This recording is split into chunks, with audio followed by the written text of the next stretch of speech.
Olá, olá a todos os amigos do canal Demis Viana Mundo Secreto para mais uma edição especial do nosso Boletim Galáctico.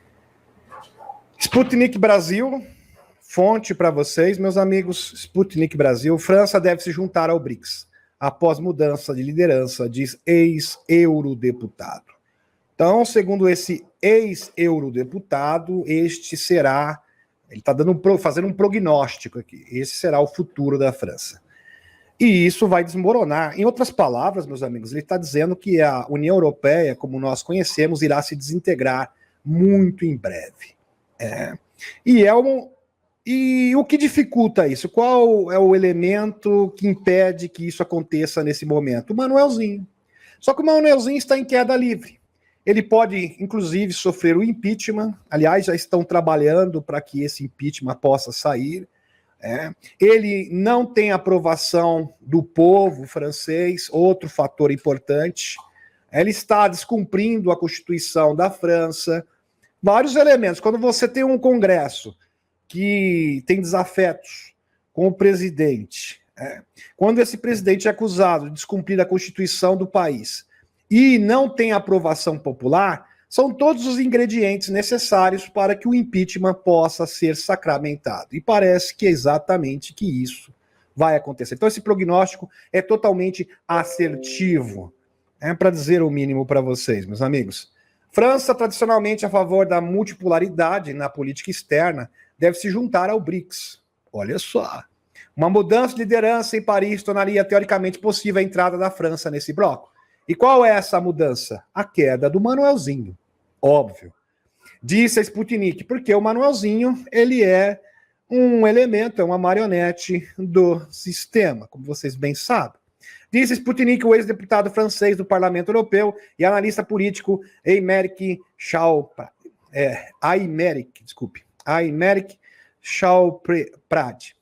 Em uma conversa às margens do Fórum Econômico do Oriente, tá? Não é o Fórum de Davos, não, tá? É o Fórum Econômico do Oriente. Ele observou que a ideia de a França se juntar ao grupo BRICS pode parecer estranha à primeira vista, mas a política externa de seu país tradicionalmente é a favor da multipolaridade, ou seja, da soberania nacional. E não a subserviência à hegemonia de um único país, ou melhor, de um único grupo financeiro. Porque os Estados Unidos nada mais é do que hoje, infelizmente, um veículo, um mecanismo a mando dos banqueiros e da sua agenda. Em sua opinião, para ingressar no BRICS, a França precisa primeiro mudar sua liderança política e depois enviar o respectivo pedido à associação. Óbvio.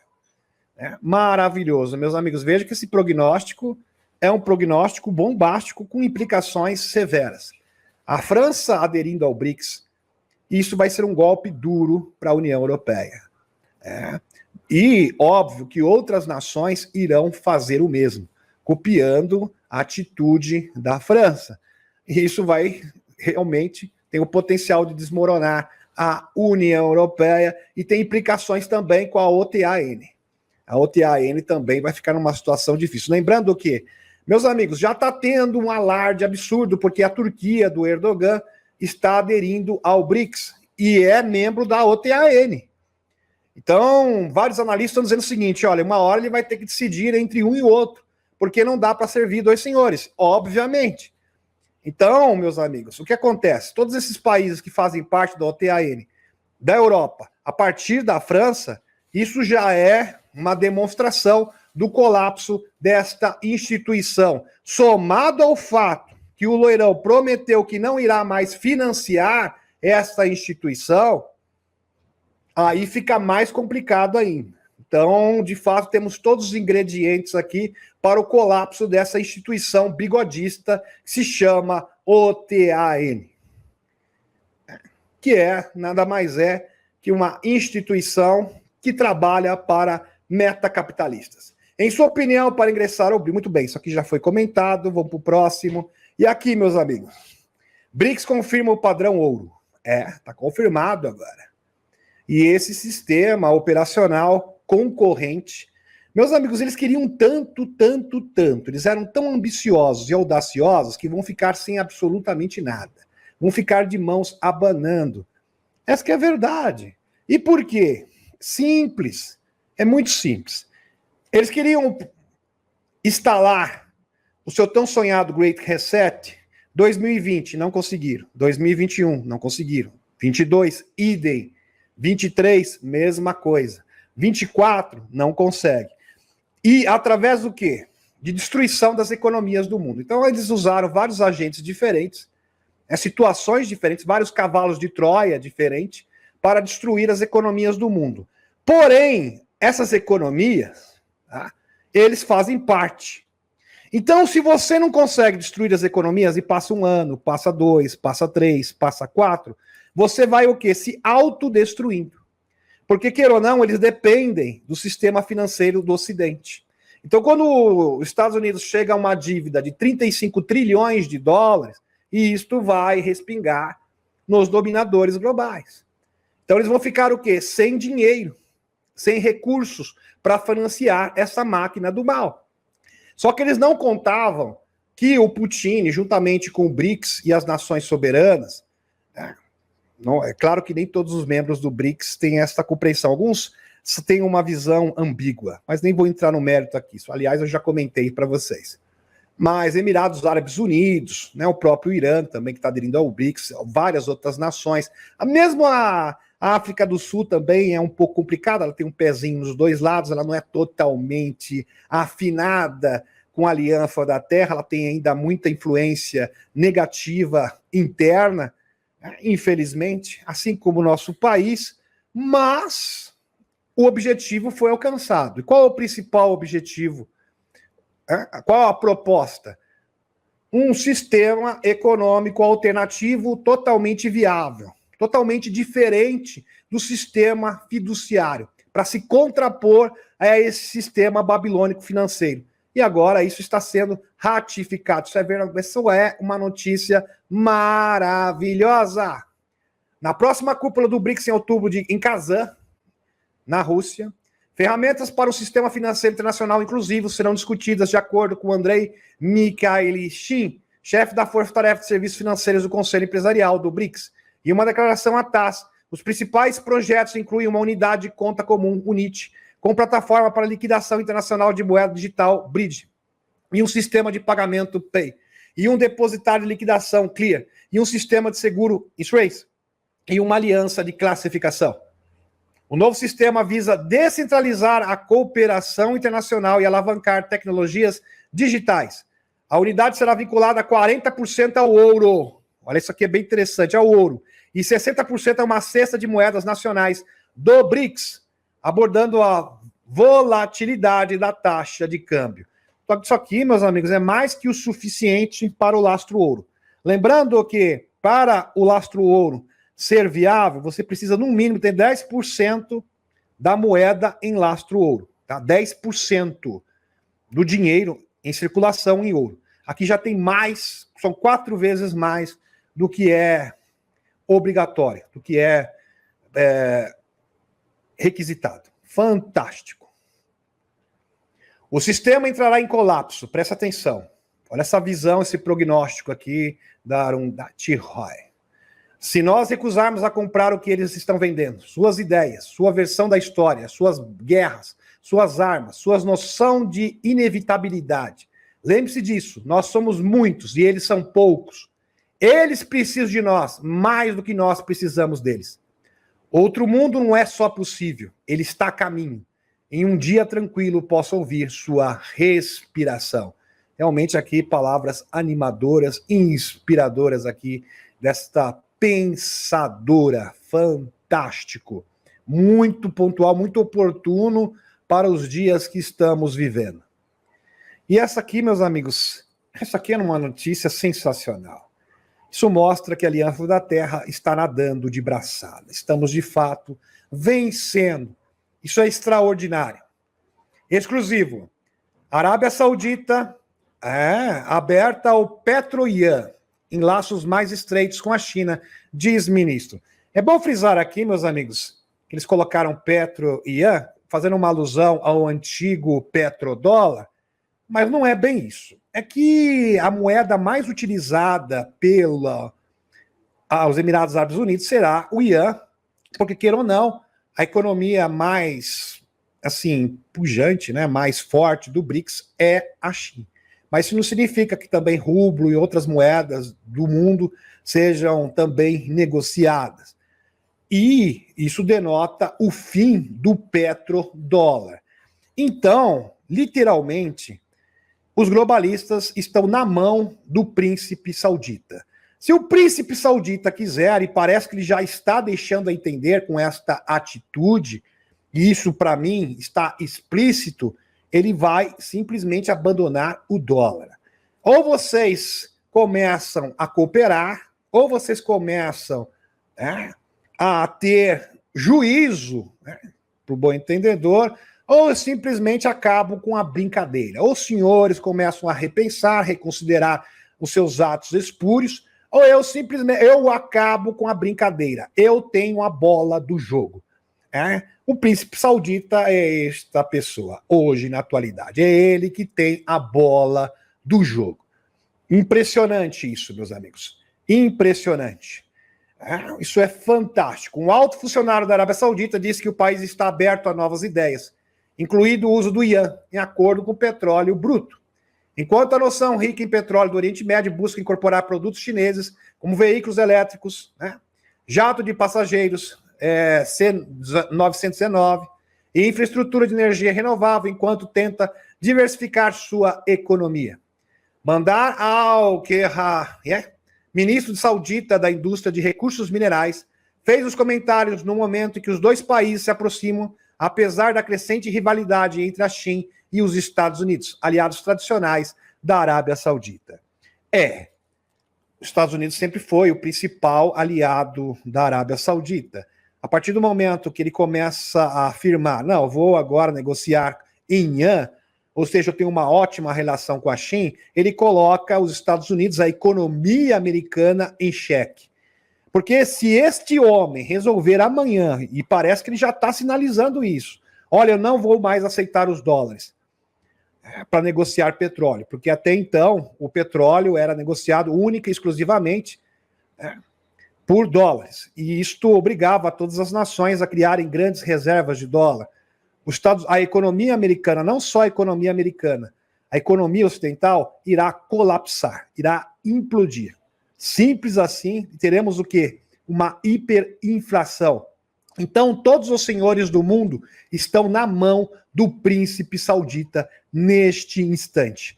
Isto é incrível, meus amigos. Este é o checkmate final. Este é o grande coringa. Fantástico. Do Putin. Quando o Putin convenceu o príncipe saudita a ter esta postura, ele mudou completamente a situação ao seu favor. Realmente foi uma jogada de mestre que mudou todo o quadro econômico do mundo. Russia Today. O mundo deveria abandonar o dólar. Chefe de segurança do urso. Pois bem. Meus amigos, entenda, quando fala de abandonar o dólar, é o dólar do jeito que ele é, do sistema fiduciário. Entenda, sistema fiduciário. Entenda, sistema de especulação financeira. Ok? Agora, o loirão está já pleiteando para a construção de um dólar sustentável lastro ouro. Aí tá tudo ok, tá tudo certo.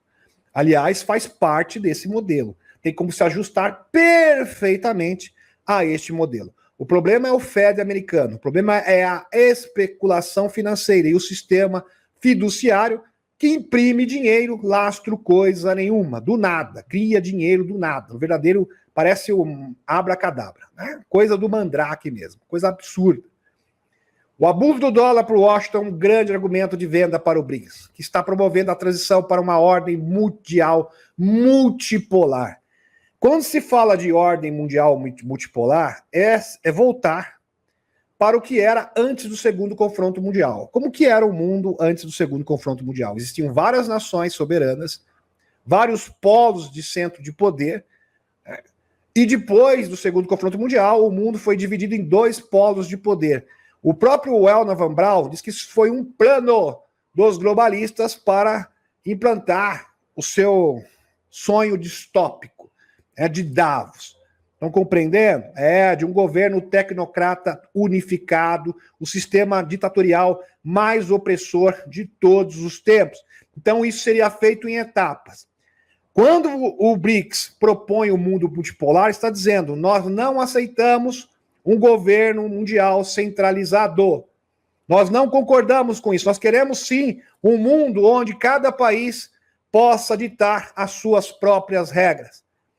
Estão compreendendo? Então isso aqui é um tapa na cara da agenda dos globalistas, porque este é o principal objetivo. O controle dos Estados Unidos sobre a moeda de reserva global e o sistema financeiro baseado no dólar tem levado cada vez mais outras nações, já que o governo dos Estados Unidos tem usado isso para prejudicar outros países, com sanções e apreensão de ativos, afirmou ele. Porque o dólar também é utilizado como um mecanismo de chantagem internacional. Porque, meus amigos, foi o que aconteceu com o urso.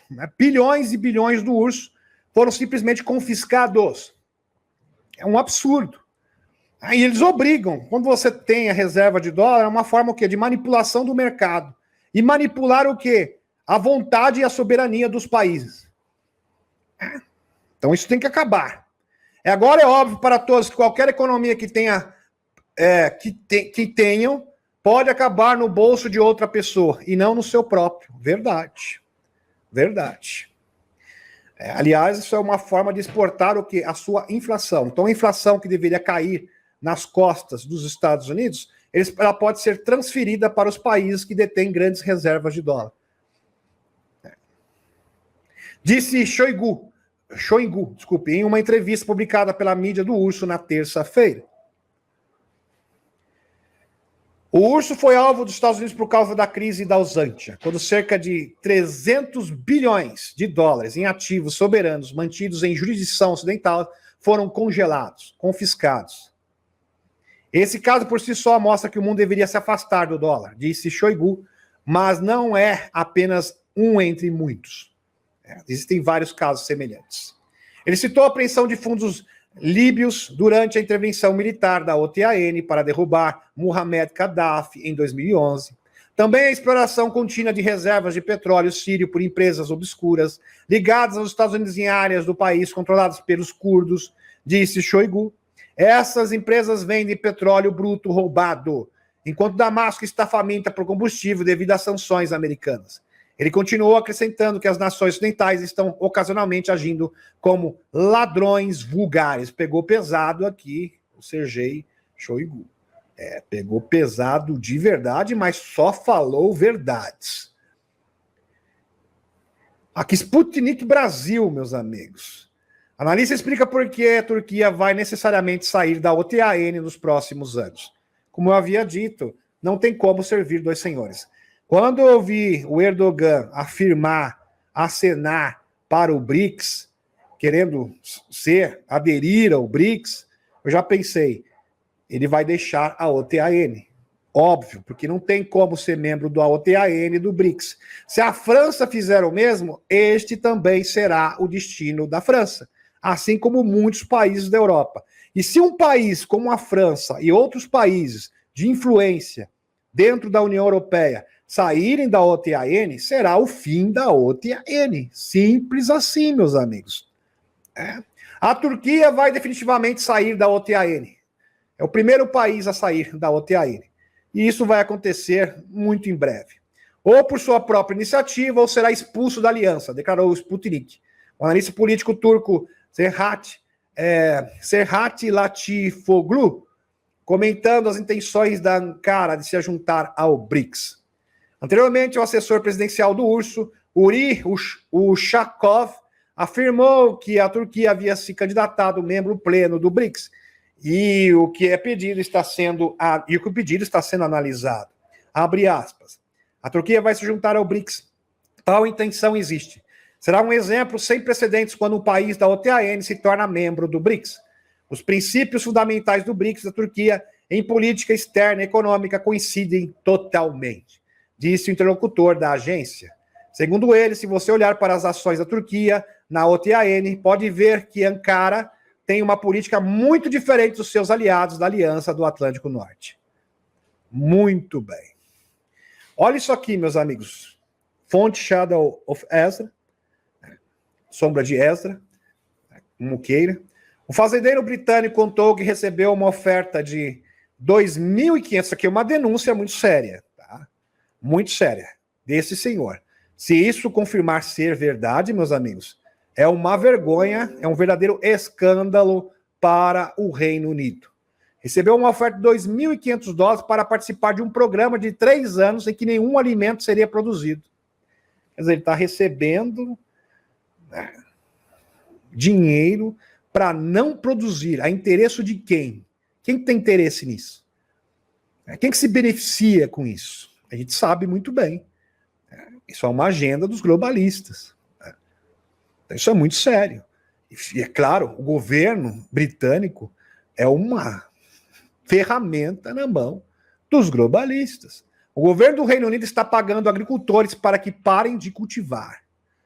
Qual o objetivo? Propagar a fome, para que as pessoas possam consumir insetos e os produtos, ou seja, ter um monopólio da alimentação de ótima qualidade. É óbvio que eu estou sendo aqui irônico.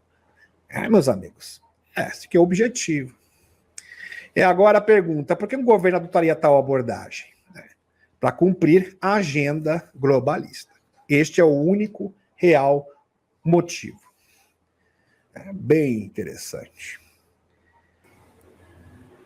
E como eu havia dito para vocês, exatamente isso que eles estão fomentando agora nesse momento. Aqui, ó. Estados Unidos permitirão que a usante ataque o urso com mísseis de longo alcance. Estão entendendo? Para quê? Para fustigar o caos. Falar, Putin, você não é de nada, você não aperta o botão vermelho. Olha, meus amigos, se por um acaso o Loirão não vencer, no dia seguinte, eu já falei isso e volto a repetir, o Putin aperta o botão vermelho. Mas no dia seguinte, um dia depois, ele não vai esperar nenhum momento. Porque simplesmente o mundo se torna insustentável. E se ele está aguardando, se o Irã está ali de forma resiliente, não está revidando as provocações, e as provocações estão cada vez mais assintosas, mais severas, as cutucadas, cutucando o urso com vara curta, literalmente, e o dragão também. Porque, meus amigos, os Estados Unidos colocando mísseis balísticos ali na fronteira não, no Japão, é para ameaçar a China. Isso é óbvio. É para fustigar o quê? Uma 3G. Esse é o objetivo deles. E quando você vê esses países não respondendo, não revidando, e se portando de forma resiliente, com paciência, não querendo entrar no jogo dos seus adversários, na onda dos seus adversários, é porque eles sabem que algo grande, maravilhoso, que vai reverter essa situação, está logo lá na frente. Ou seja, a vitória no Loirão das eleições. Porque esta é a única explicação que faz sentido, mediante esse quadro apresentado. Tá? Não tem outra explicação. Tá? Por motivos menores, o Irã já teria atacado Israel há muito tempo. E teria o quê? Ia escambar a coisa. Teria uma escalada do conflito sem precedentes que iria arrastar vários países do mundo. Egito, ia começar com o Egito, ia começar Emirados Árabes Unidos, aí entra Estados Unidos, entra a Rússia, aí a festa já está feita. O caos já está estabelecido. E aí não tem como consertar mais. A única explicação para isso é, de fato, que eles estão sendo informados. Olha, espera um pouco mais, que lá na frente, isso será solucionado. Sensacional. E aqui, frase do Robert Kennedy Jr. Resumindo, não importa o que estado você viva. Fez um vídeo, viu, Robert Kennedy Jr., ex-democrata da Aliança da Terra, que agora está apoiando abertamente o Loirão. Votem em Loirão. Uma vitória de Loirão, uma vitória de Kennedy. Sensacional. Maravilhoso aqui a postura do Robert Kennedy Jr., que é uma pessoa totalmente admirável. Olha que notícia, meus amigos, de exopolítica. Um guarda-costas de uma famosa celebridade, tá? Ele não fala qual celebridade, mas uma celebridade americana, esse senhor que está aí de óculos escuro, para vocês, aqui que estou passando com o mouse, olha o que ele afirmou, meus amigos. Fala publicamente sobre um cavaleiro do Pentágono que abordou pedindo para protegê-lo, até que ele pudesse testemunhar no Congresso. Ele diz ao guarda-costas que nossa Lua está ocupada. Então, existem pessoas vivendo na Lua, seres vivendo na Lua. E que é uma raça de pessoas, espécie, entenda assim, espécie, criptoseres, ou ou seres subaquáticos, pessoas vivendo no fundo do oceano. Eles têm instalações lá. Meus amigos, isso aqui é realmente maravilhoso. E também menciona o Luiz Elizondo. Olha, isso aqui foi bombástico, porque confirma, assim, vários insiders diferentes, como o JP, exatamente esse é o discurso do JP, né? O doutor Richard Sauder, também, que escreveu o livro Bases Subaquáticas e Metro, que traz documentos, evidências e testemunhos de pessoas e militares que essas bases realmente existem. Existem também almirantes dos Estados Unidos que confirmam isso. Então é algo realmente sensacional. Michael Sala, dia 5 de setembro de 2024. O que foi dito a esse guarda-costas do famoso, ou seja, de uma dessa celebridade, sobre pessoas vivendo na Lua e no fundo do oceano, coincide com o testemunho de JP, né, sobre quem escrevi no livro Army Insider Missions. Fantástico. Né? O JP, o Michael Sala parece que tem o segundo livro já sobre as aventuras e as missões do JP. Você já se perguntou por que os aviões não sobrevoam a Antártida? Por que esse continente congelado, aparentemente significante, está fora dos limites do mundo? Isso é uma ótima pergunta. E nem sempre foi assim, tá, meus amigos? Nem sempre foi assim. Há tempos atrás existiam expedições, existiam aviões que tinham como destino a Antártida. Agora não, somente aviões militares. Que coisa. O que eles estão escondendo sobre o gelo? Isto é mais do que apenas uma questão de segurança? Há uma razão pelo qual somos mantidos no escuro. É a hora de retirar as camadas de sigilo. O governo diz que se trata de segurança, mas isso é mentira. Como a tecnologia avançada de hoje, porque ainda seria inseguro sobrevoar o Polo Sul, quando os aviões já fizeram antes, como o Polar 3 alemão em 1984. Então, existem vários casos de aviões que sobrevoaram a Antártida. Os voos turísticos de Quintas, durante décadas, haviam voos turísticos para a Antártida, periódicos, há tempos atrás. Agora não existe mais. Então, o que mudou? Por que o súbito bloqueio do espaço aéreo antártico? Benjamin Funfort. Uma ótima pergunta, uma ótima questão. E ele continua. O isolamento da Antártida, numa época em que podemos alcançar a Lua, mas não o Polo Sul, deveria soar o alarme. Não é apenas um terreno congelado, é a base do controle do poder do Estado profundo. É à medida que nos aprofundamos nesse labirinto congelado de mentiras, a verdade começa a emergir. Estamos a ser enganados, o tempo está a contar. Então pergunte-se, por que a Antártida ainda está fora dos limites? O que realmente está acontecendo sobre o gelo e por que eles querem manter isso escondido de nós? A resposta talvez seja essa, meus amigos, porque na década de 60, 70, por que mudou? Por que haviam aviões, inclusive aviões turísticos, voos turísticos para a Antártida? Agora foram todos cancelados. É que a Antártida está tendo degelo, antes não tinha. E coisas que estavam debaixo do gelo estão ficando à mostra. Então hoje, se você sobrevoar a Antártida, você vai ver pirâmides, mega estruturas militares, mega estruturas alienígenas, artefatos das civilizações pré-adamitas, dos Anunnakis, da civilização da Atlântida também, muitas relíquias da Atlântida debaixo do gelo da Antártida. Tudo isso está à mostra agora, porque estamos sobre o fenômeno do degelo. Estão compreendendo? O núcleo da Terra está superaquecendo, aliás, Todos os planetas e luas do nosso sistema solar estão passando pelo mesmo processo. E o degelo está deixando à mostra todas essas estruturas. Estão compreendendo? Então você não pode, porque você vai de avião, você vai ver tudo isso. E ali, meus amigos, debaixo do gelo, tem toda a verdade que vai mudar o nosso nível de conhecimento, que vai reescrever a história da humanidade como nós conhecemos. Porque ali tem as provas definitivas sobre a existência dos extraterrestres, que os extraterrestres já estiveram aqui desde sempre, tem as provas da nossa verdadeira origem, porque os primeiros humanídeos e Anunnakis, nesses laboratórios, estão todos na Antártida, da criação do homem. Da Atlântida, ali também tem a prova definitiva da Atlântida, tudo lá, tudo à mostra, tudo exposto por causa do degelo.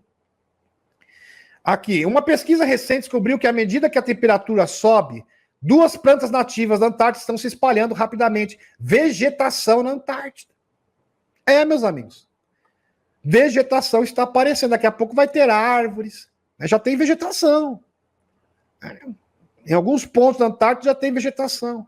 Isso denota que todas essas estruturas estão à mostra. Então eles não podem deixar, não podem permitir que tenham voos comerciais, voos turísticos nesta região. Porque simplesmente eles estariam expondo toda a verdade. Estuda a aceleração do aquecimento climático e dinâmico das plantas na Antártida. Plantinhas na Antártida. Que coisa, hein, meus amigos? Quem diria? Quem diria?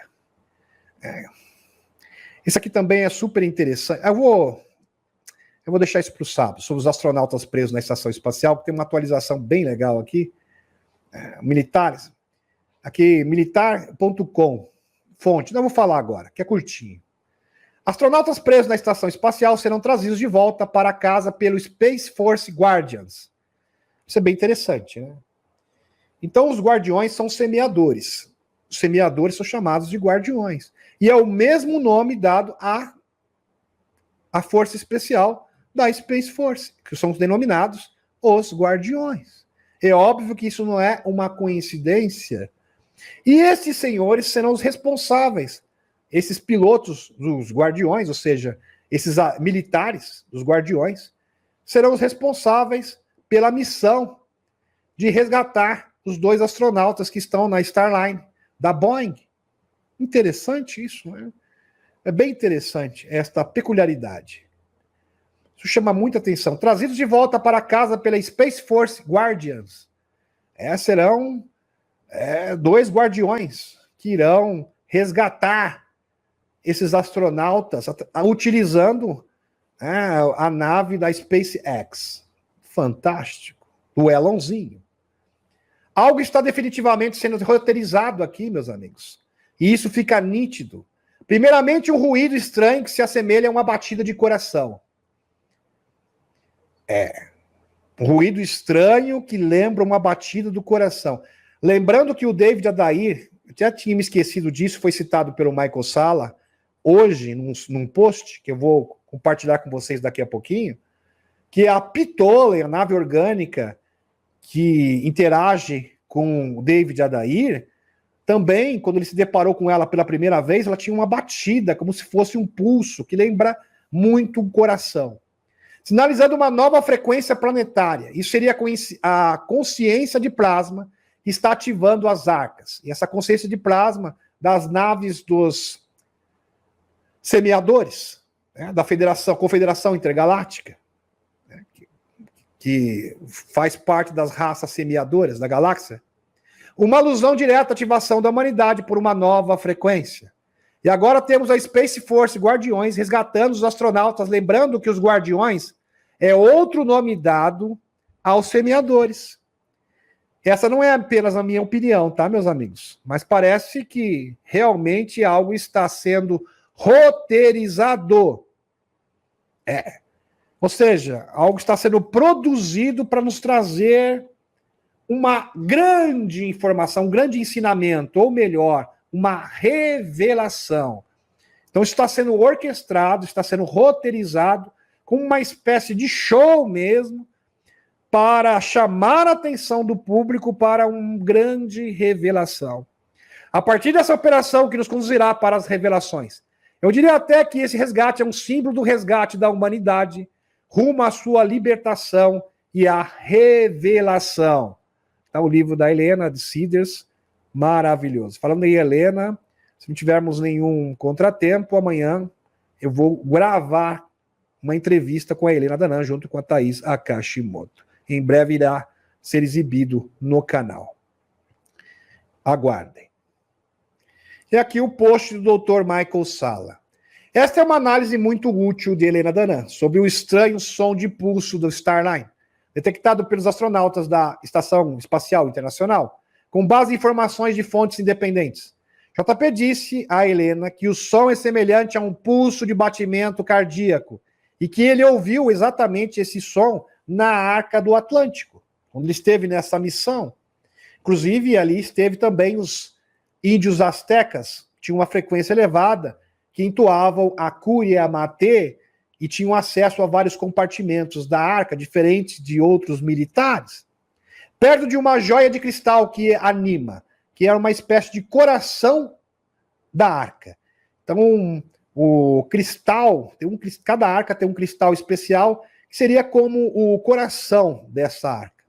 Torrano Edion foi informado de que era um pulso eletromagnético, em base ao som feito pela consciência de plasma.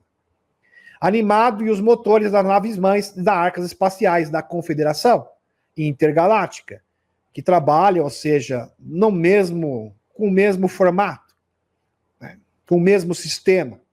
Seria muito interessante saber se David Adair ouviu um som semelhante perto do motor que foi animado pela consciência de plasma Ptolemy, que ele encontrou em 1971, post aqui do nosso digníssimo e admirável Dr. Michael Salla. Maravilhoso isso, meus amigos. Então, meus amigos, essa nova frequência das arcas, esse pulso, que também é característica das naves orgânicas da Confederação Intergaláctica, né, que estão chegando aqui no nosso planeta, sem falar também desse pulso que é emitido pelas arcas, está cumprindo um papel extraordinário. Eu acredito que estamos, sim, presenciando um roteiro para uma conscientização a nível mundial, uma revelação a nível mundial. Então, isso aqui é espetacular. Sem falar das naves orgânicas. Já temos aqui os semeadores, já temos aqui a Confederação Intergaláctica, né, que são os semeadores, a Federação Galáctica de Mundos. Só falta quem para a festa, para finalizar a festa? A família da Ptolemy. Né? Vamos aguardar, porque eles prometeram, o David aí falou, bem claro, já estão muito próximos. Essa frota de espaçonaves que se trata da família da Ptolemy. Seus irmãos e irmãs, a sua grande família, porque ela é uma princesa. Né? O rei e a rainha dessas naves orgânicas que vivem no espaço profundo. Que são os seres mais antigos do universo, segundo David Adair. Sensacional. Maravilhoso. Fantástico. Deixa eu retornar agora a espaçonave. Retornando a espaçonave. Opa. Aqui, retornando. Agora, meus amigos, vamos falar um pouquinho sobre os seres hiperdimensionais e os mestres ascensos. Lembrando que nós temos o potencial de sermos seres, nós somos, na verdade, seres multidimensionais. Porque o nosso cérebro, isso foi provado cientificamente, opera até na 11ª dimensão, através do projeto Blue Brain, Cérebro Azul. Então, os cientistas comprovaram que o nosso cérebro foi projetado para operar até na 11ª dimensão. Isto denota, de forma, assim, muito concreta, que nós somos, sim, nós fomos formados para ser. Né? Nós temos o potencial de ser seres multidimensionais. Né? Isso aí é espetacular. Sem falar dos nossos filamentos de DNA adormecidos. Lembrando que todos os filamentos de DNA adormecidos são 10, 2 são orgânicos, são responsáveis pelas nossas características físicas, e 10... Então, isso aqui é científico, tá, meus amigos? Existem evidências que eu já mostrei para vocês em outras lives passadas, 10 são responsáveis pelas nossas habilidades psíquicas. Então, o nosso DNA, por si só, prova que nós somos seres multidimensionais. Porque são 10 filamentos apenas de habilidades psíquicas, apenas para liberar a nossa consciência, o poder da nossa consciência. Imagine vocês, 80% do seu DNA foi formado, foi construído para te tornar um super ser, ao que tange a consciência, para te dar habilidades psíquicas, em outras palavras, para te proporcionar essas habilidades incríveis de percepção extrasensorial, por exemplo. Então, o ser humano, por si só, ele foi formado para ser um ser multidimensional. Meus amigos, a partir desse momento, terceiro, quarto, quinto filamento, e é difícil, porque nós fomos projetados, nós fomos doutrinados, viciados, melhor dizendo, muitos já estão viciados na Matrix, nesse sistema. Então, quando ativa um filamento do DNA, quando o nosso cérebro começa a operar em outras dimensões, é uma experiência que deixa a maioria das pessoas confusas. Então, as pessoas ficam assim, não sabem o que fazer, não sabem lidar com isso. Então é muito importante você ter conhecimento e espiritualidade. Aliás, são duas coisas que são totalmente inseparáveis. Tem um cientista que eu vou trazer para vocês sobre projetos psíquicos, que ele afirma, um cientista, para você desenvolver habilidades psíquicas, você tem que controlar a emoção e a razão. Então a emoção e a razão têm que trabalhar juntos. Caso contrário, você nunca vai desenvolver habilidades psíquicas. Porque tem muitas pessoas que agem só pela emoção. Tem muito coração, mas nenhuma razão. E tem pessoas que são o contrário. Muita razão, mas nenhuma emoção, não tem coração, não tem nada. Tem que ter os dois. O lado esquerdo e o lado direito do cérebro tem que trabalhar em sintonia. Por isso que muitas vezes as pessoas não conseguem cocriar. Tá? Para cocriar tem que ter os dois. Você tem que acreditar e sentir. Tem que ter os dois. Tá? Acreditar e sentir o que você está falando. Primeiro, ter conhecimento, saber o que você está falando. E segundo, sentir o que você está falando. Porque tem muitas pessoas que querem. Eu gostaria muito de ser curado. Eu gostaria muito de ter isso, ter aquilo, mas não sente isso. É só palavras. Ele gostaria de ter, ele realmente quer. A sua mente consciente diz que sim. Mas a sua mente emocional diz, não, isso não vai acontecer. Aí não acontece. É bem interessante. Mais para frente eu vou abordar sobre este assunto, que é bem fascinante. Vamos lá, meus amigos, vamos dar continuidade aqui, que é bem legal.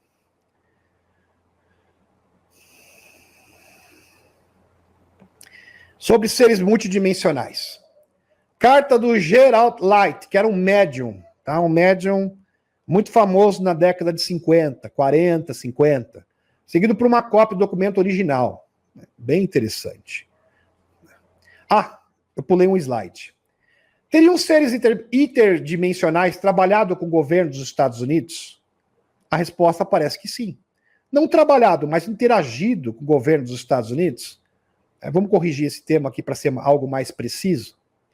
Gerald Light, também conhecido como pseudônimo de Dr. Kappa, era um ocultista americano, ou seja, um médium, comumente conhecido por sua carta de 1954, a Meat Line, sobre sua suposta turnê de 2 dias à base de Muroc, na Força Aérea dos Estados Unidos, atual Edwards, na qual ele relatou ter testemunhado 5 tipos distintos de nave. Então, o Edward Light, meus amigos, foi um médium que fez essa ponte. Ele foi como um intérprete telepático que representou a delegação americana, assim como a delegação dos seres extraterrestres. E ele fez uma afirmação impressionante.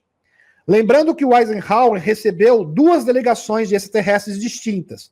A primeira era de uma delegação benevolente e a segunda de uma delegação negativa, que se trata dos Nebo. Então, são 2 delegações que foram recebidas pelo governo dos Estados Unidos na década de 50. Muito bem. E o Edward Light, que era um médium, muito famoso, ele foi recrutado para ser esta ponte. Lembrando que este incidente, que é também chamado de Tratado de Greada, tem múltiplas testemunhas. A própria bisneta do Eisenhower confirma, vários militares, William Cooper, que escreveu o livro Eis o Cavalo Amarelo, confirma, Robert Dean, Neil Schneider, falecidos, aliás, a maioria já faleceu, que também isso é antigo, várias testemunhas. 5 tipos distintos de naves que estavam sendo estudadas e manipuladas por oficiais da Força Aérea dos Estados Unidos, com assistência e permissão de uma raça. Quem estava na frente? Quem representava essas raças? Seres hiperdimensionais, que o Edward Leitz denominou de eterianos. Eteriano, um nome bem apropriado, seres etéricos eterianos. E alegou ainda que então, na ocasião, o presidente Eisenhower também havia interagido com esses seres. Antes dessa carta, Light havia escrito vários artigos sobre o livro de Hunt Hobb e o Miat Line, e publicou seus próprios mimeógrafos. Aqui está a carta original, é uma cópia, lógico, né? Do Gerald Light, no caso aqui, deixa eu ver o nome, é o Miat Line. Presta atenção. Carta Gerald Light, seguida por uma cópia do documento original. Meu caro amigo, acabei de voltar de Muroc, atual Edwards. Na ocasião, é a base de Muroc. E eu sou testemunha de uma experiência incrível. O relatório é verdadeiro, devastadoramente verdadeiro, aconteceu. Nós entramos em contato com uma delegação extraterrestre e os líderes que representavam esses seres eram seres eterianos, hiperdimensionais. Fiz a jornada em campanha de Frank Allen e dos jornais, aqui que está nomeando, antigo sistema de aconselhamento financeiro de Truman, que trabalhou para vários, aqui era um médium que trabalhava com o governo dos Estados Unidos de longa data, aqui. Muito bom. Nomes confidenciais para o presidente, por favor, presta atenção. Um trechinho da carta para vocês. Quando nos foi permitido entrar na sessão restrita, após cerca de 6 horas, em que fomos verificados em todos os itens possíveis, eventos, incidentes e aspectos de nossa vida pessoais e públicas, tive a sensação distinta de que o mundo chegara ao fim com um realismo fantástico. Eu nunca vi tantos seres humanos em um estado de completo colapso e confusão, pois perceberam que seu próprio mundo realmente havia terminado, como tal finalidade impossível de descrever. Meus amigos, eu estou arrepiado de falar isso aqui. Ele viu mestres, seres hiperdimensionais, são os seres mais evoluídos do universo. Se você acompanhou a live de sábado, vocês sabem que são seres nível 3, nível 4, nível 5 da escala de Kardashev. São eles que ditam as cartas no universo. Também nós conhecemos esses seres como mestres da sabedoria ou mestres ascensos. E a delegação americana, os políticos, os militares, não sabiam, eles ficaram sem saber o que fazer, porque o mundo deles desabou. Sistema de crenças. Tudo aquilo que eles acreditavam simplesmente foi desfeito. E quando eles viram aquela vibração daqueles seres, porque o que eles pediram, meus amigos? Paz, sabedoria. Olha, vamos começar tudo do zero. A sua organização, as suas instituições, a sua civilização tem que ser resetada, mas um reset positivo. Vamos começar do zero novamente, um mundo de paz, de fraternidade.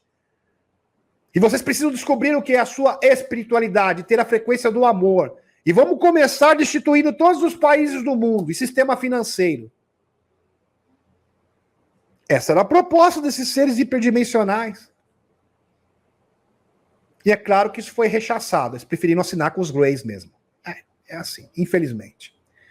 Eu nunca vi, impressionante isso aqui, meus amigos. A realidade das aeroformas de outro plano, e agora, ou seja, dos discos voadores, e agora para sempre removidos os reinos da especulação, e fez uma dolorosa parte da consciência de todo o grupo político e científico responsável. É porque a delegação militar era composta por militares, políticos e cientistas. A delegação humana, no caso. Durante a minha visita de 2 dias, vi 5 tipos separados distintos de naves, sendo estudados e manipulados por nossos oficiais da Força Aérea, com assistência e permissão dos eterianos. Eles pediram permissão. Eu posso dar uma olhada nessas espaçonaves, desses seres que estão junto com vocês? Que estão acompanhando vocês, eterianos? Pode sim, por que não? Tem a nossa permissão. Não tenho palavras para expressar a minha reação. A carta do Edward Leitz. E veja que era um homem que lidava com metafísica.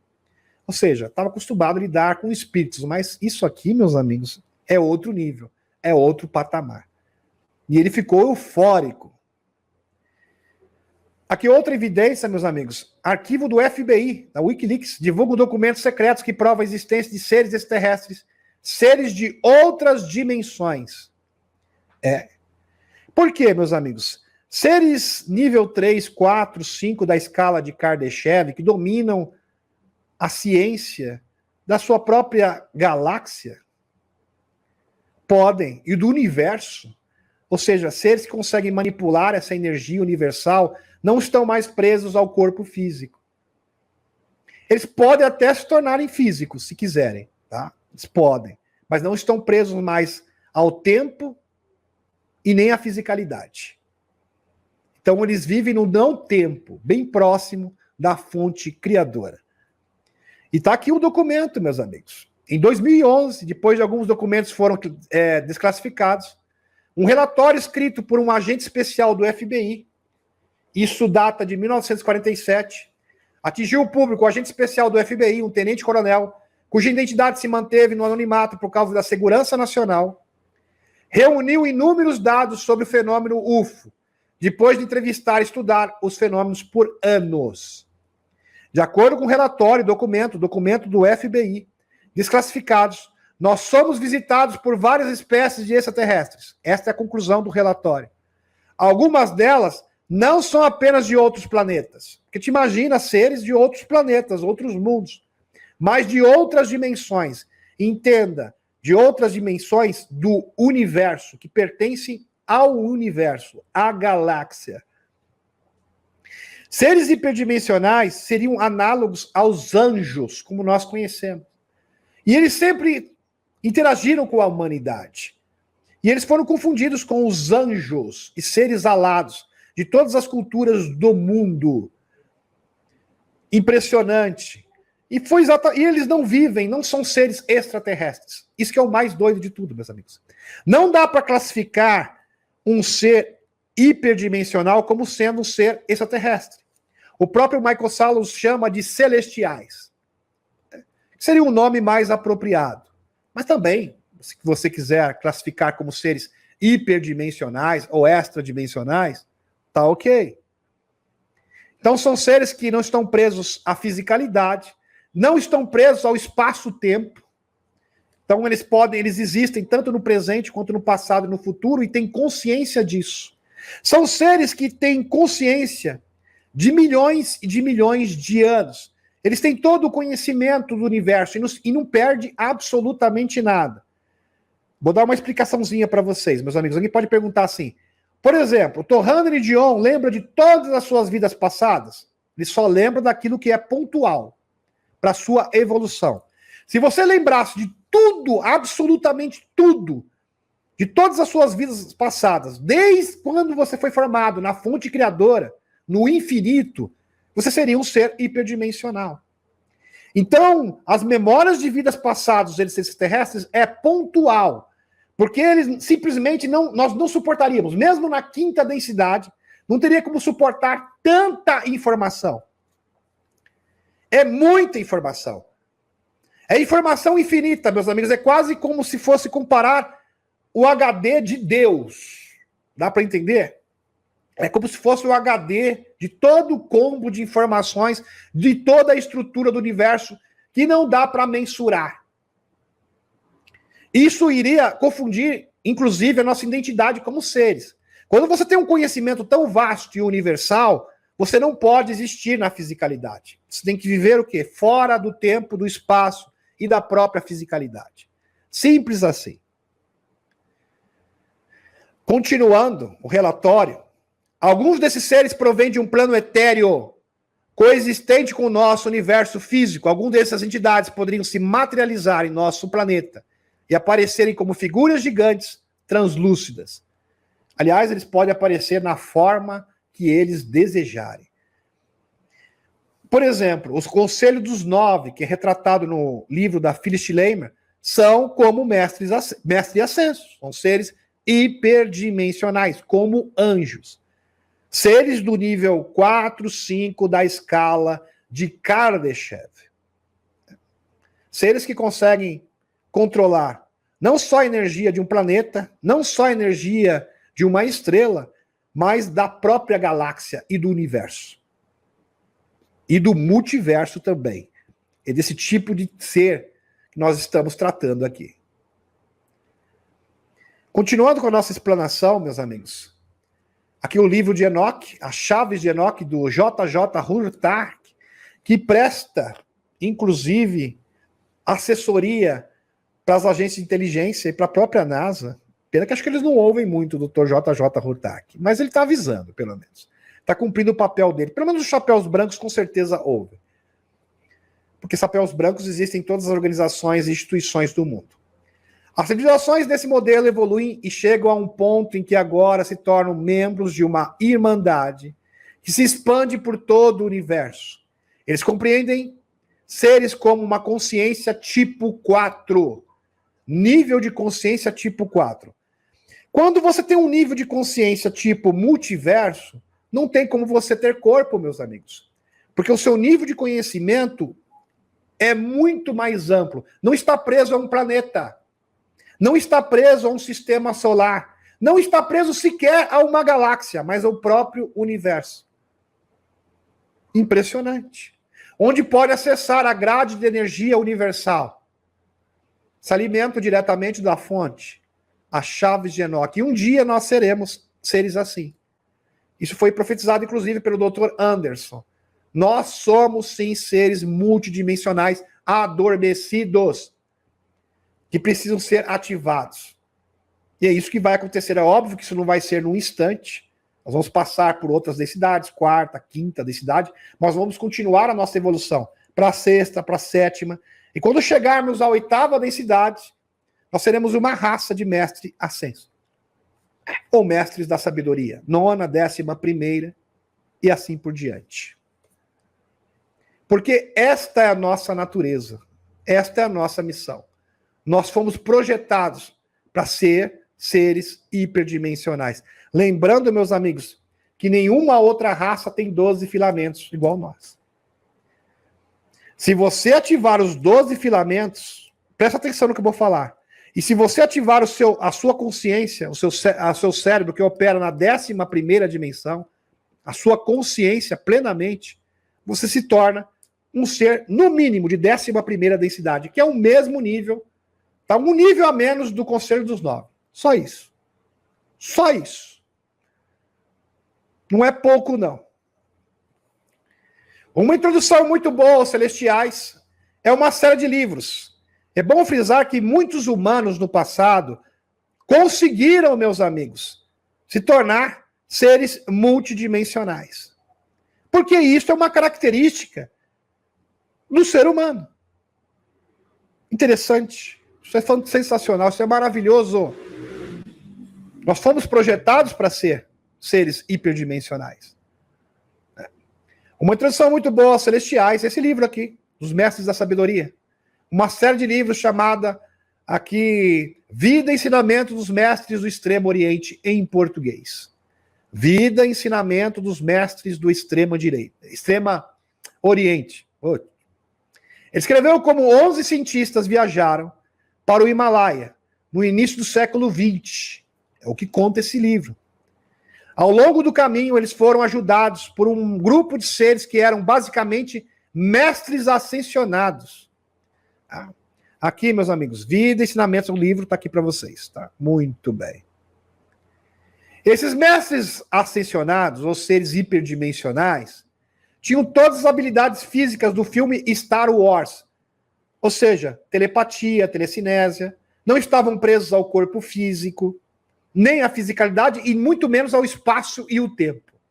mas totalmente desenvolvidos. Eles tinham o dom da levitação, da bilocação. Isso é sensacional. O dom da bilocação é impressionante. E algumas pessoas na história têm lampejos dessas habilidades. Muitos mestres hindus, né, gurus hindus, mestres hindus, foram relatados, meus amigos, na história, manifestando o fenômeno da bilocação. Também na Igreja Católica, padres católicos também, eu já trouxe para vocês, também manifestavam o fenômeno da bilocação. Quantos médiuns, por exemplo, conseguem desenvolver a telepatia, a visão remota? Nós podemos ter lampejos de mestres da sabedoria quando desenvolvemos essas habilidades psíquicas em algum nível. Mas isso é apenas uma amostra, porque o potencial máximo é praticamente infinito. Incrível.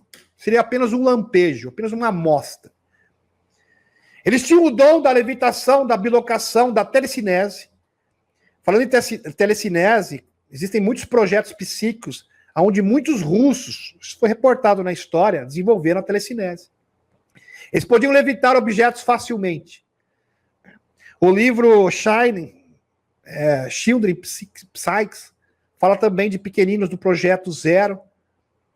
O Projeto Zero que foi engendrado pela China e pela Romênia para desenvolver pequeninos em capacidades de bilocação e de telecinese.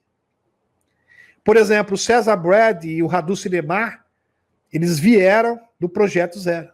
Tá? Esses dois denunciantes. A telepatia era algo que eles podiam fazer muito facilmente. Dentro da série Mestres da Sabedoria, você lê história após história de como esses mestres ascensionados ajudaram naquela missão científica, cooperaram com essa missão no início do século.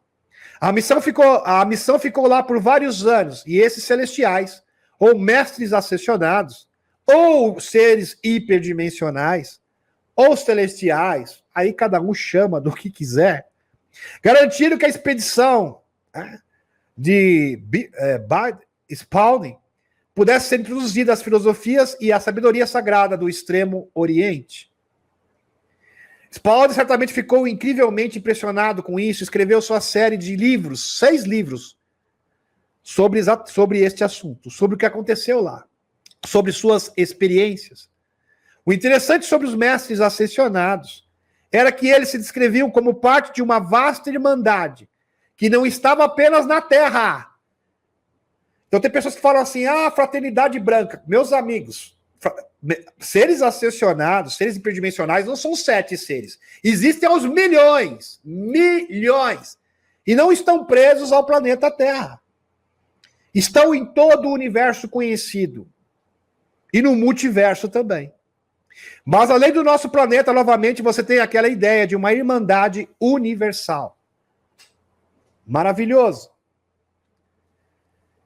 Isso é algo que, por exemplo, a Helena Blavatsky, Petrova Blavatsky, foi a primeira que falou sobre a grande fraternidade branca.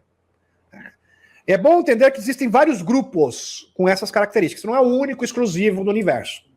Isso é errado, pensar assim. Tá? Isso é equivocado. Ela foi a primeira a escrever como essa associação de adeptos espirituais. Eles podiam fazer coisas somente pelo poder da consciência. E falando de poder da consciência, eu estou preparando uma live, meus amigos, com dados impressionantes sobre o poder da consciência. Vocês vão apreciar bastante, principalmente aqueles que gostam de conhecimento. Mover-se pelo espaço-tempo, manipular a matéria, poderes incríveis de telecinese, bilocação, todas as habilidades psíquicas. Esses mestres ascensionados tinham essas habilidades em um nível muito alto. Se olharmos para nós mesmos, temos muita dificuldade em silenciar e focar nossas mentes, mesmo por 10 segundos. É verdade, meus amigos. Se eu pedir aqui para vocês silenciar a mente e entrar no ponto zero, que é algo relativamente simples, muitas pessoas terão dificuldade. Alguém pode chegar assim, como que eu chego no ponto zero? Só não pensar em nada. Parece simples, parece fácil. Amigos, se vocês pegar um médium, eu estava estudando sobre as habilidades psíquicas, assim, basicamente falando, é algo muito fácil. Não é algo assim que precisa de um curso de 20 anos de pós-graduação. Não. Porque assim, as regras são bem simples. O difícil é você executá-las. Porque a forma de realizar isso é totalmente sabida e conhecida. Por exemplo, para chegar no ponto zero, silenciar a mente. Que é o momento também do chamado do não eu. Não pensar em nada. Você já consegue mudar o seu estado de consciência. Uma forma também de alterar o estado da consciência é através da união sagrada, que já foi abordado no canal. Aliás, todas as sociedades secretas sabem disso. Conhecimento antigo, todos os povos. Por exemplo, visão remota. Para você desenvolver visão remota, é simplesmente criar uma tela mental. Só isso, uma tela mental. E não é fácil, requer treinamento. Basicamente é isso, criar uma tela mental. Que tem que ser, pode ser escura ou branca, mas tem que ser fixa e sólida na sua cabeça. Cria uma tela mental, você vai receber o quê? Uma imagem de 1 segundo. Aí você fecha, escreve tudo que você viu, fecha o olho de novo que você quer dar continuidade àquela imagem. Aí você vai receber uma segunda informação, uma terceira, uma quarta, e você vai construindo através dos seus desenhos o que você está enxergando. Depois isso é analisado. Eu já vi um visualizador remoto, esqueci o nome dele agora, eu sempre citei ele aqui no canal. Não é o Dr. Curtin Brown, não, é o outro. O Dr. Curtin Brown também faz visão remota. Meus amigos, é incrível a facilidade dele fazendo visão remota, você fica arrepiado. E ele fala, deixa eu ver aqui a minha tela mental. Ele olha assim, 1 segundo, vi isso, olha, vou descrevendo, e ele simplesmente chega no alvo. O que é o alvo? É algo que ele não sabe. E ele conta detalhes incríveis sobre o alvo que ele não sabe. Ou seja, o que ele tinha que ver. O alvo é o que ele tinha que ver, só que ele não pode estar consciente. É impressionante. Agora imagine 5, 10 pessoas falando da mesma coisa sem se conhecer, com o mesmo alvo que foi dado para cada um deles. E ninguém sabe do que se trata. É inacreditável. É de arrepiar, porque eu já vi, é do Dick Algary, agora lembrei. Dick Algary, do antigo Instituto Criptoville. No entanto, a grande fraternidade branca, os seres que foram capazes, então, é algo simples, o difícil é fazer. Se eu ensinar aqui para vocês, não é algo complicado, mas é algo que tem que ser treinado, porque a nossa mente está o quê? Enferrujada. Nós não fomos acostumados a fazer essas coisas, apesar de termos todas as capacidades. É como se fosse um órgão atrofiado, porque ele não é usado. Imagine se a sua mão, você não usasse a sua mão, ela ia ficar toda atrofiada. É a mesma coisa as habilidades psíquicas. Porque para o mundo isso não existe. Como não existe, você acaba atrofiando, você acaba realmente negligenciando essas habilidades. No entanto, a grande fraternidade branca, os seres que foram capazes de passar pela disciplina e práticas espirituais, foram capazes de se treinar para fazer isso, sabendo que isso pode ser feito. Ou seja, você treina e sabe que pode ser feito. Tem que acreditar. Por exemplo, a telecinésia é um negócio... Eu vi uma russa, não vou lembrar o nome dela, que tem habilidade de telecinésia. Ela consegue mover caneta, objeto de metal, tudo. Ela vai para... É impressionante. Você vê aquilo e você fala, não, é inacreditável. E esse vídeo é da década de 50. Ela fala assim, não, é fácil, é muito fácil. É só você sentir a energia do objeto passando na sua mão. E a sua mão fica mais pesada. À medida que a sua mão vai ficando mais pesada e você sente essa troca de energia, eu consigo mover o objeto ao meu bel prazer. Então, em teoria é muito simples, mas na prática que se torna difícil. A grande fraternidade branca também inclui membros da hierarquia espiritual diretamente envolvida com a evolução do nosso mundo. É verdade. Membros beneficentes de outros planetas que estão interessados em nosso o quê? Bem-estar. É hierarquia espiritual diretamente envolvida com a evolução do nosso mundo. Isso é muito legal, meus amigos. Quando fala de hierarquia espiritual, não que exista realmente isso, mas uma organização de seres como o Conselho dos Nove e outros conselhos, porque existem vários conselhos que foram designados para cuidar da causa da Terra, administrar a causa da Terra, a questão Terra. O escritor e uma das mais influentes personalidades da sociedade teosófica, Charles W. Lambert, colocou de forma muito concisa o que a sociedade teosófica acreditava. Os mestres ascensionados, a grande fraternidade branca e a fraternidade da luz, não se limitavam apenas à Terra. Esta era uma fraternidade universal de seres celestiais. Um exemplo de um mestre ascensionado é da Índia, de Babaji. Está aqui para vocês, meus amigos. Ele foi descrito longamente por Paramahansa Yogananda, que escreveu uma autobiografia muito influente, a autobiografia de um yogi. O yogi é alguém adepto da filosofia da yoga, tá? O Yogananda falou muito sobre os mestres ascensionados e seres em sua ordem espiritual particular. Kriya Yoga, a Era de Ouro. Então, Babaji foi descrito como vivendo por milhares de anos no Himalaia e mantém uma aparência jovem até hoje. Sensacional. Meus amigos, acreditem em vocês, por isso que isso aqui é uma continuidade do estudo que eu já estou preparando. Existem documentos da CIA que provam que a nossa mente pode controlar as nossas moléculas. Existem propriedades da nossa consciência de frequências cerebrais específicas e ondas sonoras que podem potencialmente nos rejuvenescer e nos manter jovens, ou mesmo propiciar a nossa autocura. E isto foi estudado pela CIA. Isso não é brincadeira. Tá? Vamos dar continuidade. Agora chegamos à questão, qual é a diferença entre celestiais e vida extraterrestre? A diferença é que um ser extraterrestre é um ser que está preso a um planeta. Simples assim. Ele pode ser de outro mundo, mas ele é de um mundo físico. Esses seres não estão mais presos à fisicalidade. Então eles não residem num planeta X ou Y. Bem, os celestiais viajam pelo universo, usando apenas o poder da consciência. E não estão confinados a nenhum local físico. Então eles não estão presos às Pleiades, por exemplo. Eles não estão presos a Arctúrios. Eles são seres universais. Como seres universais, eles vivem no universo, no próprio espaço-tempo. E eles não precisam de corpo. Incrível. Alguém vai falar assim, quer dizer que quando os seres desencarnados, vamos chegar aqui. Seres desencarnados são seres espirituais elevados? Óbvio que não. Porque eles estão presos à nossa materialidade. Tanto é que eles vão reencarnar novamente.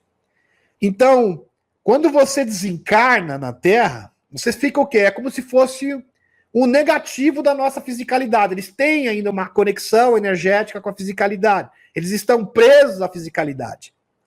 Tanto é que eles estão presos à fisicalidade que eles vão reencarnar. Se eles não estivessem presos à fisicalidade, simplesmente eles se tornariam seres etéricos. Estão compreendendo? Então a energia, apesar de eles não terem corpo, a energia deles está presa ao planeta Terra. Compreenderam a diferença? Essa é a diferença que faz toda a diferença. Aliás, existe um abismo entre um e o outro. Um mestre ascensionado, um desses celestiais, pode se mover instantaneamente apenas usando o quê? O poder da consciência. E pode se deslocar do ponto A para o ponto B ao seu bel prazer. Os celestiais atingiram esse estado avançado de consciência, unidade com o universo, e eles não se identificam com um lugar específico no espaço-tempo. Verdade, meus amigos. Então eles vão se identificar com planeta nenhum, como eu havia dito para vocês. Então, se você pensar sobre isso, por que somos uma civilização tipo zero? Zero entre aspas, né? Porque nós temos total condição de se tornar uma civilização tipo 1. Aliás, essas tecnologias já existem. O problema é que elas foram escondidas. Foram suprimidas. Identificamos-nos principalmente com um americano, australiano, italianos, turcos. Para a civilização tipo 1, já não existe mais isso. Seria um sistema planetário, de um planeta nas Pleiades, um sistema estelar Sirius, e assim por diante. As civilizações tipo 4 se identificam com o universo. Elas não se identificam com nenhum lugar específico no espaço e no tempo. Isso é incrível, meus amigos. Uma civilização tipo zero, ela ficará sempre subdividida em vários países, estados. Por isso que existem Brasil, França, Argentina, porque nós somos uma civilização tipo zero. A partir do momento que nós nos tornarmos civilização tipo 1, automaticamente o nosso nível de consciência evolui. Porque agora nós conseguimos controlar a energia do nosso planeta. E quando você controla a energia do planeta, você se torna o quê? Você sobe de nível e se torna uma civilização planetária. Por isso que todas as civilizações terrestres, veja que isso é um padrão, não é uma exceção. Existe pleiadianos, não existe pleiadianos do local X ou Y, todos são pleiadianos, todos são arcturianos, e não será diferente daqui. O próprio Dr. Greer fala sobre isso, meus amigos. Quando você evolui tecnologicamente e espiritualmente, você muda o seu nível de consciência. Simples assim. Aliás, nosso padrão tecnológico determina o quê? A nossa sociedade. Aliás, as grandes transformações sociais e econômicas determinam o nosso padrão de consciência. Eu falei para vocês da Revolução Industrial.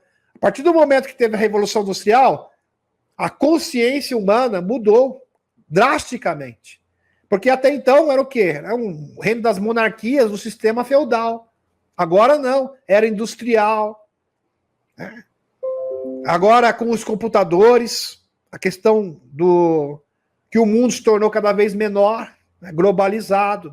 Veja que globalização é uma coisa, globalismo é outra, tá? São duas coisas diferentes. Ou seja, um mundo mais próximo, onde todas as pessoas conseguem se comunicar, onde não existem mais distâncias. É bem legal isso aí. Além disso, os extraterrestres consideram os celestiais como professores e conselheiros. Isso é realmente fascinante. Isso é pura verdade, meus amigos. Existem vários relatos. Eu tenho um monte aqui para mostrar para vocês. Que os contatados que tiveram contato com naves onde havia um ser celestial, o mestre ascenso, eles estão ali como professores e conselheiros. Por exemplo, os pleiadianos têm mestre ascenso que é conselheiro deles.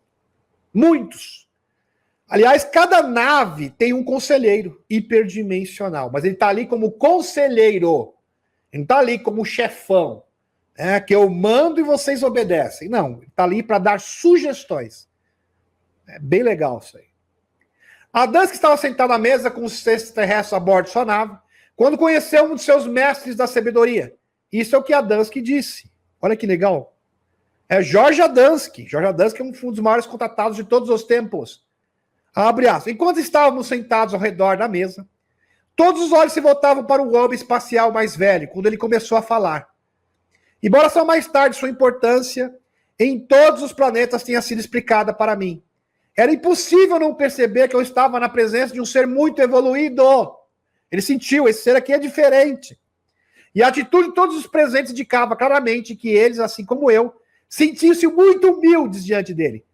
E aprendi que sua idade em seu corpo atual era próxima de 1000 anos. Fecha aspas. Legal, e sensacional. Não só Adamski ficou impressionado com esse ser, esse mestre da sabedoria, os extraterrestres também o respeitavam. Era respeitado porque ele era o mestre, era o conselheiro da espaçonave. Que privilégio, hein, meus amigos? Que privilégio. George Adamski ficou conhecido por fotografar naves mães extraterrestres espetaculares.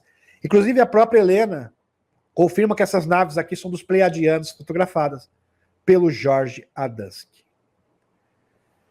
Ficou conhecido por fotografias naves mães extraterrestres espetaculares e suas naves de reconhecimento. Então você tem ali à esquerda uma nave mãe e as naves de reconhecimento saindo da nave mãe. Ele tirou essa foto no início de 1950. E é uma das fotos mais incríveis, meus amigos, da ufologia até hoje. Aqui, naves menores e a nave mãe dos pleiadianos. Fantástico.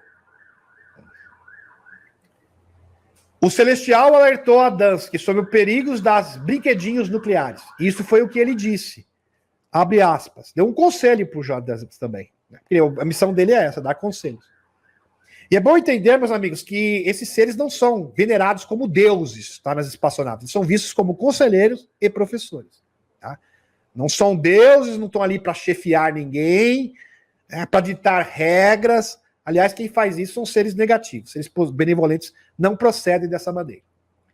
Nosso principal propósito em vir até vocês, nesse momento, é avisá-los do grave perigo que as ameaças os homens da Terra hoje. Sabendo mais do que qualquer um entre vocês já percebeu. Sentimos que é o nosso dever esclarecê-los, se pudermos.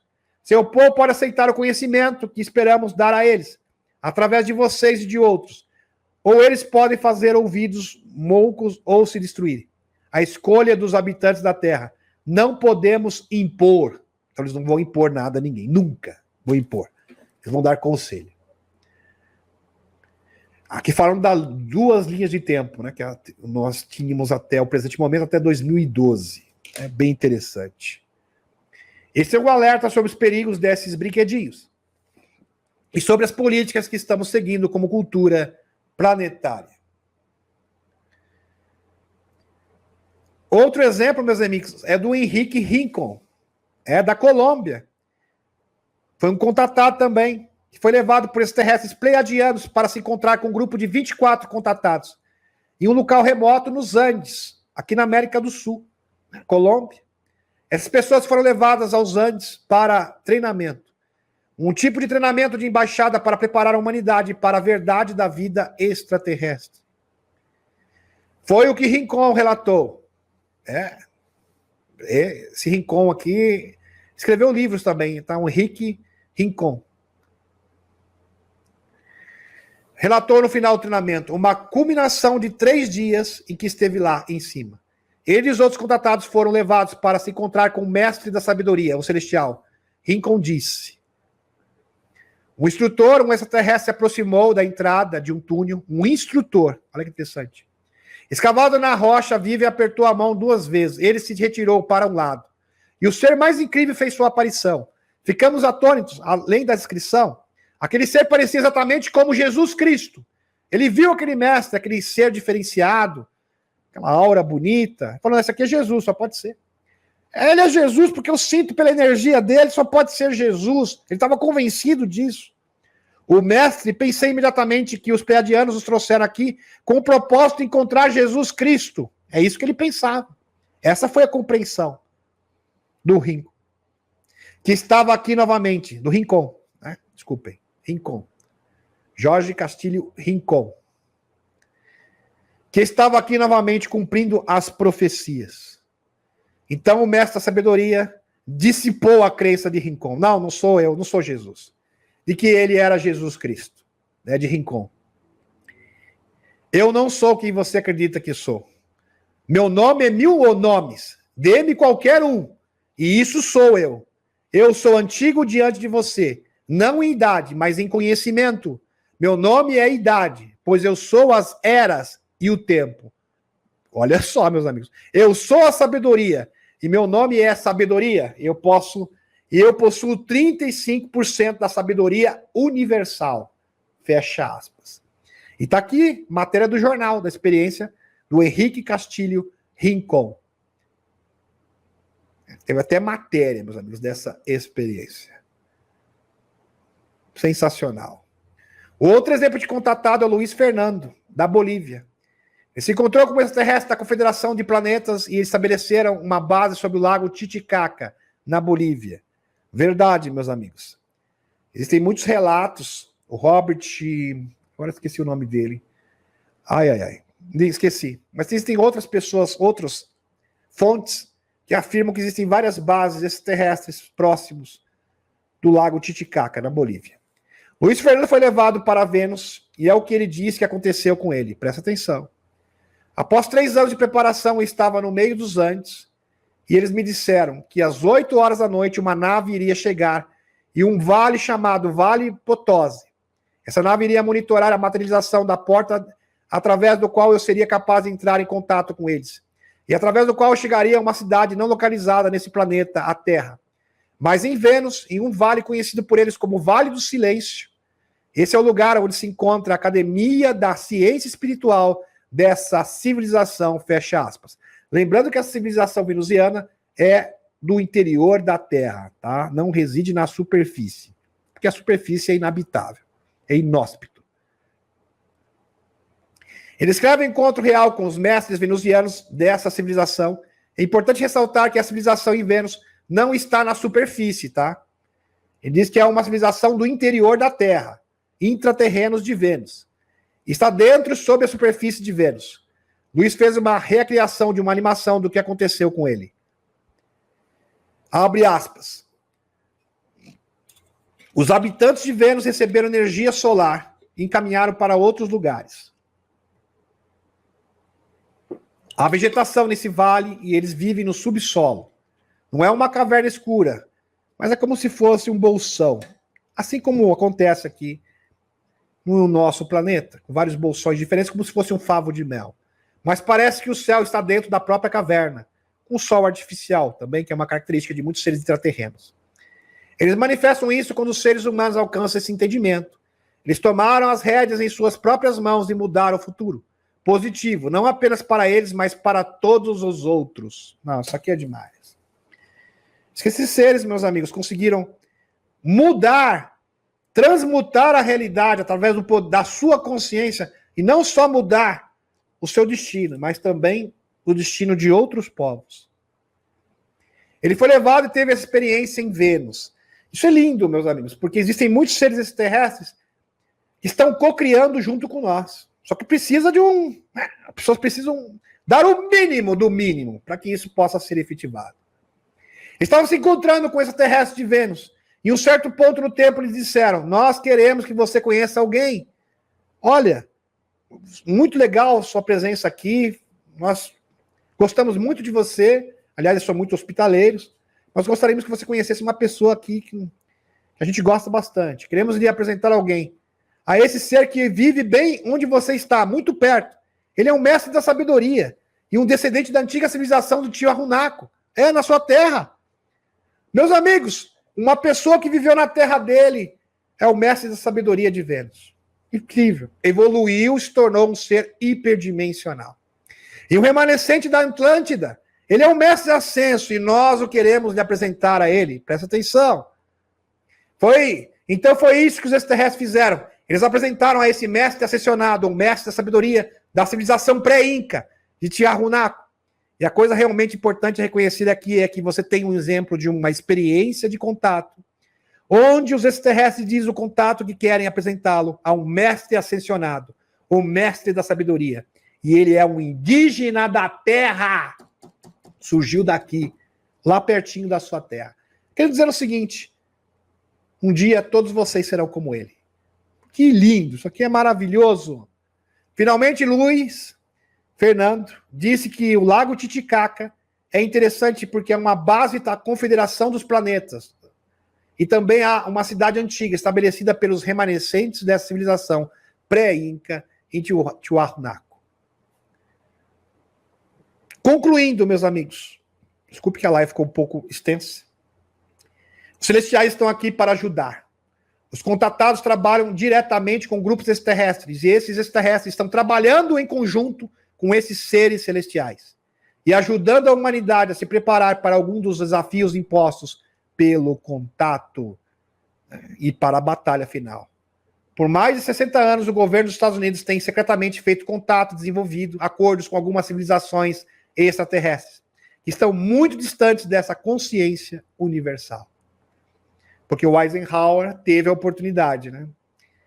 Lembra do primeiro post desse estudo que eu estou apresentando para vocês, do Gerald Light, que era um médium e conseguiu ter contato com os eterianos, que ele chamou, ele descreveu como eterianos, que são os mesmos mestres da sabedoria. Realmente maravilhoso. Retornando à espaçonave, gratidão pela presença de cada um de vocês, dê o seu like, se inscreva no canal caso você não seja inscrito, e um beijão no coração de cada um de vocês.